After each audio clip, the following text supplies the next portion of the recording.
Hey guys, before this episode starts, I want to talk about some pretty cool news. Okie Investigations now has its own website. It's truecrime.blog, and it is a running blog for crime stories and for this show.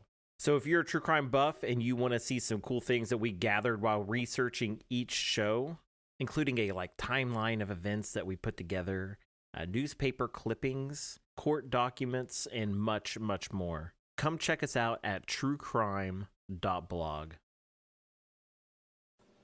1, 2, 3, go. Hello, everyone, and welcome to Okie Investigations. My name is Trevor Shelby. In this episode, we're going to take a ride on the Okie Time Machine once again because it's Way Back Wednesday, and, well, that's what we do around here. Today, we're looking at the life of Oklahoma Outlaw Al Jennings. His odd life was a mixture of crime and comedy. I think you're all going to enjoy this. What happened? Why? And what happened next? But first, if you're a first-time listener, to experience this podcast to its finest, hit that subscribe button so when we have new episodes, you will be the first to know. Then, head on over to our Facebook page. Here we can discuss the case together and perhaps come up with our own theories on the many cases that will be featured on this show. You can find us at facebook.com/Okie Investigations. I've got to say that this Wednesday edition of the show has become my favorite. So many of the crimes that we have been covering on the show have been crimes that should have been solved by serving someone divorce papers. I never really understood why people just didn't get a divorce instead of, murdering their spouse. And I know what a lot of people are going to say. Crimes in the early 1900s, that was just the thing at the time. Divorces didn't really happen very much. But it's still happening today. It's just crazy to think. I mean, how easy? $49. You can get an attorney and get an easy divorce. There you go. I've also been working on 2 other projects. I've been pretty excited with those as well. You guys will hear more about that in later months. But we've got some cool stuff coming down the road. This week's show came about when I was doing some research on train robberies in Oklahoma. I've been learning a lot about the Dalton and Doolin gangs and all over the West. Their history is just all over and originates here in Oklahoma. Some of these train robbery stories is what captured Western shows and films to recreate the heists, and now it's a major part of Western pop culture. Heck, even shows today still have train robberies. Just a few years ago, the show Breaking Bad had a season devoted to working out how they could secretly rob a train. So I've been looking at some of these robberies, and some of it's been just for, general curiosity, and others is, for the show. But this one stuck out more and more that I learned about it, just because I couldn't believe it was real. And yeah, so let's get started on this because this is pretty interesting. Now, Al Jennings has had a fantastic and crazy life, and what we're going to really cover today is going to be the train robberies that he's most known to have done. If you would like to know more about Al Jennings, I'm going to have some recommendations of research material that you can look into to kind of learn more about his fantastic life. Now, Al Jennings was a very interesting individual. He's known pretty well for being an outlaw and a movie star and several other things we'll get to. But his first chosen profession that he wanted to do was join the family trade, which was being an attorney. So one of the first things he did in his adult life was he went to law school. He graduated, and he went to El Reno, Oklahoma, and served as the Canadian County, Oklahoma prosecuting attorney for that area. And he did that for a couple years. Later on, he would join his brothers Ed and John, and they would practice law together. Now, this was ideal for them. This is something that they felt they did well, and they were very passionate about this. And they had one case that they were working with, and they had a case against rival attorney Temple Houston. This is the son of Sam Houston. So during this trial, they had several disagreements, almost coming to blows several times, and this would all end in a gunfight where Temple would kill Ed Jennings. Now, this was a pretty big deal at the time. The son of Sam Houston has now killed somebody, and the Jennings brothers wanted justice for their brother. And so this all went to trial, and Temple Houston was acquitted of all those charges, and he was let go.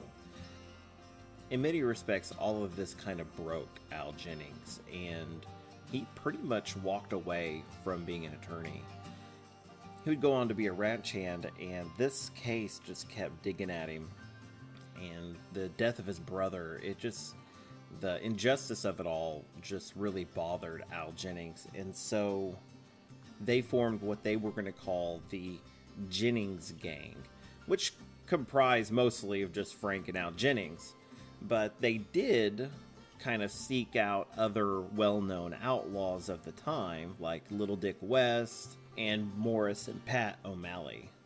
Now, you would think with experienced outlaws, you're going to be pretty successful as a gang. But this was not the case for the Jennings Gang. Now, it's very hard to kind of pin down exactly all these dates, or which train robbery came first, because he had a whole series of train robberies. But we're going to kind of go in the order that I believe things happened, and most historians have kind of leaned towards this direction, it seems. So their first train robbery attempt was an utter failure because the train wouldn't stop, and that's kind of their idea of a successful train robbery, is you got to get the train to stop first. And unless you're going to board it while it's moving, and they didn't really like that idea. So what they did was they stood out in front of the train, waved their pistols, and fired them up in the air, hoping that the train would stop. But the conductor saw them, and he wasn't having any of that. The engineer decided he was going to speed up, and he was getting the heck out of there. Can't really blame him for that. The second train robbery was in Edmond, Oklahoma, and they actually were able to get this train stopped.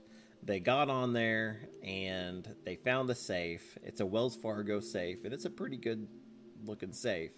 So they get their dynamite, and they set it up, and pretty much what they're able to do is they blow up the car, but the safe is still standing.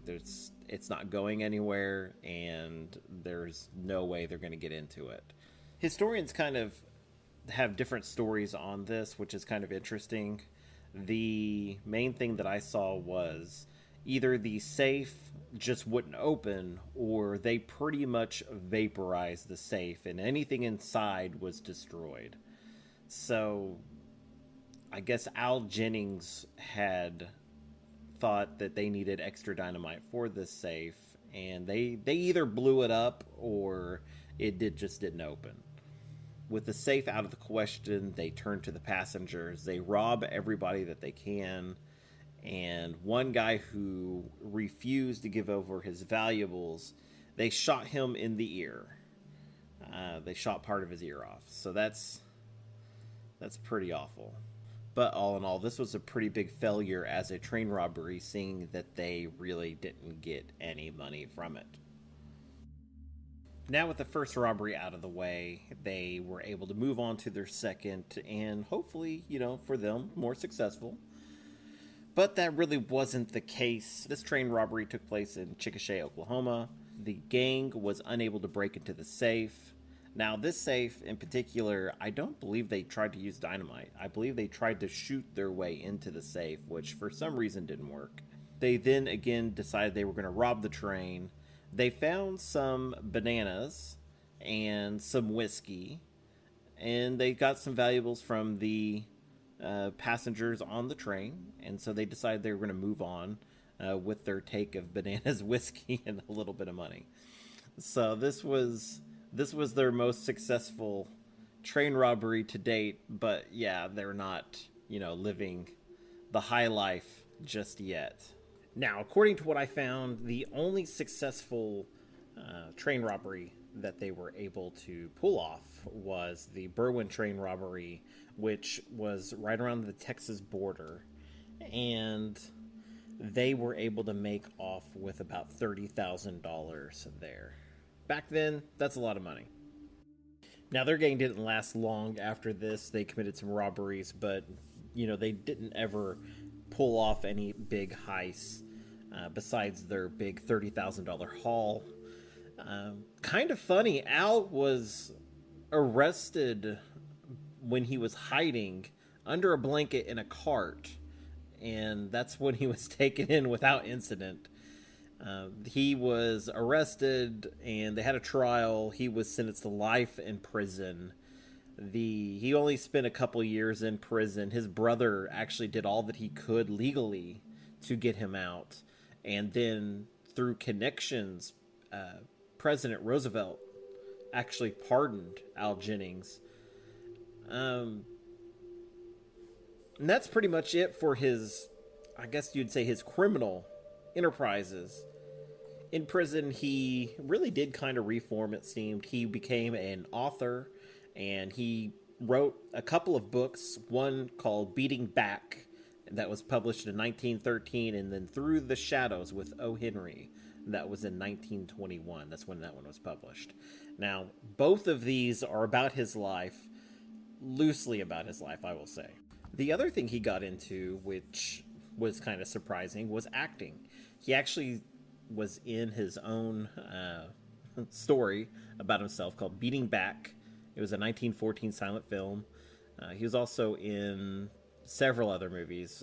Captain of the Grey Horse Troop, Vengeance and the Woman, Lady of the Dugout, The Fugitive's Life, Fighting Fury, The Demon, Loco Luck, and The Land of Missing Men and Song of the Gringo, 1936. So he acted pretty much from 1914 to 1936.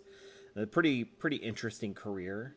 He also, amusingly enough, he ran for governor here in the state of Oklahoma. He was really trying, I guess. The newspapers kind of hammered him, though. They at the time, they liked to publish a lot of people's opinion posts, and the opinion of him wasn't very high.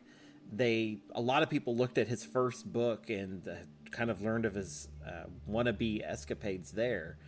And there was a lot of things in that book that he was trying to say were true that they knew 100% was not true. And so they wanted him to fess up and basically say that he's a liar. Well, that didn't happen, and thankfully enough, he wasn't elected governor here in Oklahoma. Now, I just thought this was a amusing look into the life of an unfortunate Oklahoma outlaw. He was able to really turn his life around, which was great, and he actually lived until I believe 1961. He passed away in California, and he's actually buried in the Oakwood Memorial Park Cemetery, which is great. He, moved from being a outlaw to pretty much a well-known actor in the Western scene. You can't really ask for much more for somebody of that era. I was able to find some pretty humorous things that happened in Hollywood as well, when he was trying to show off to some friends about how quick of a draw he is, and when he pulled out his gun, he fired it on accident and shot his friend. He was actually taken into custody because the police were actually worried that he was returning to his dastardly ways, which is, silly. Anyways, guys, I hope you enjoyed this story. I know I did. Do you know of any Oklahoma outlaws or crimes that we should be looking into? Why don't you hop on over to our Facebook page at facebook.com/Okie Investigations and let us know. You can also go to anchor.fm/Okie Investigations, and you can leave us a message there as well, an audio message, and you can tell us your own little story if you know anything as well. But that's all I got for you guys this week. As a programming note, I want to mention that next week we will not have a typical Way Back Wednesday episode. It's going to be kind of a little callback, so I hope you guys enjoy it. I will be out of town, and so I decided that this is the best way to go about getting something out for you guys. Also, we're going to have a few special things come up on our Facebook page as well. I hope you guys enjoy all that. I will see you guys this Sunday, where we take another deep dive into the darker side of Oklahoma. Make sure you like and subscribe, and I'll see you Sunday. See ya.